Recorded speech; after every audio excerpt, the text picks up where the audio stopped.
আসসালামু আলাইকুম, সকলে কেমন আছেন? আশা করি ভালো আছেন। তো আমরা আবারও ফিরে আসলাম আমাদের তাওহিদ সাইফুল এগ্রোতে। তো আপনারা দেখতে পাচ্ছেন আমাদের সাথে এখন আছে আমাদের যে কোচিং মুরগিগুলো। এখন আমাদের খামার কিন্তু পুরো ক্লিন, দেখতে পাচ্ছেন খামার পুরো পরিষ্কার করে ফেলেছি আমরা। আর খামারে আমাদের শুধু আছে এখানে টাইগার মুরগিগুলো হচ্ছে, আর এখানে হচ্ছে আমাদের যে কোচিং মুরগিগুলো দেখতে পাচ্ছেন। এই কোচিং মুরগিগুলো আছে এখানে আমাদের, এই যে 3টা কোচিং মুরগি আছে যেগুলো আমরা আপনাদেরকে দেখিয়েছিলাম, বাজারে নিয়ে গিয়েছি আমরা। তো আমরা হচ্ছে এগুলো ডিমের চাহিদা, বাচ্চার চাহিদা দেখে আমরা আর বিক্রি করি নাই।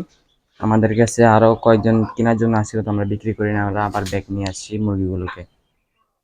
আর আমাদের আগের আর অন্য যে মুরগিগুলো ছিল সবগুলো আমরা বিক্রি করে দিয়েছি। তো এখানে দেখতে পাচ্ছেন এই মুরগিগুলো হচ্ছে আমরা রেখেছি হচ্ছে, আপনারা আমাদের কাছে অনেকে ডিম চেয়েছেন, তো আমাদের নাম্বার নিয়ে গিয়েছেন। ইনশাল্লাহ আমরা এগুলোকে জাত করে আপনাদেরকে ডিম দেওয়ার চেষ্টা করব। আমরা এখান থেকে ডিম উৎপাদন করার জন্য একটা প্ল্যান করেছি আর কি। তো এই জন্য আমরা মুরগিগুলোকে রেখে দিয়েছি, এগুলো ডিম আমরা সংগ্রহ করতেছি। ইনশাল্লাহ আমরা খুব শীঘ্রই ইনকিউবেটর কিনবো, ইনকিউবেটরে ডিম ফুটিয়ে বাচ্চা উৎপাদন করে ইনশাল্লাহ আপনাদের কাছে পৌঁছে দেওয়ার চেষ্টা করব। তো এখন খামারে আমাদের যে এখানে দেখতে পাচ্ছেন 3টা কয়েল পাখি আছে, এগুলো ডিম দিচ্ছে আমাদের, এগুলো এইভাবে রেখে দিয়েছি আমরা। আর এখানে হচ্ছে দেখতে পাচ্ছেন আমাদের যে হাঁসটা, হাঁসটা হচ্ছে আপনার অসুস্থ হয়ে যাওয়ার কারণে আমরা ট্রিটমেন্ট করেছি, কিন্তু হাঁসটা আর ঠিক হচ্ছে না আর কি। পাওটা এটার পুরো ফুলে গিয়েছে।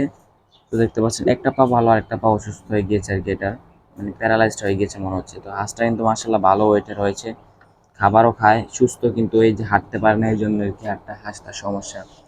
আর এখানে দেখতে পাচ্ছেন আমাদের খামারে কিন্তু এখন পুরোই পরিষ্কার, একদম পরিচ্ছন্ন একটা খামার হয়েছে এখন। সব মুরগিগুলো আমরা বিক্রি করেছি, এবং আমরা যে হাঁসগুলো এনেছি আপনাদেরকে শর্ট আকারে দেখিয়েছিলাম, সেই হাঁসগুলো হচ্ছে আমরা বাইরে রেখেছি, আপনাদেরকে অবশ্যই আরও একটি ভিডিওতে দেখাবো। তো এখানে হাঁসগুলো বাইরে থাকে দিনের বেলা, আর রাতের বেলা হচ্ছে এখানে থাকে খামারে। এই যে আপনারা দেখতে পাচ্ছেন এখানে লাইট দিয়ে রেখেছি আমরা, হাঁসগুলো হচ্ছে খাঁচার মধ্যে থাকে।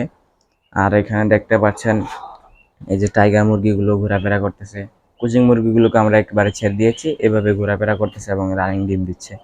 তো ইনশাল্লাহ খুব শীঘ্রই আমরা এগুলোর ডিম সংগ্রহ করে ইনকিউবেটর দিব, এবং আপনাদের কাছে ডিম ইনশাল্লাহ পৌঁছে দিব। আমরা অবশ্যই আপনাদেরকে ভিডিও আকারে আবার দেখাবো।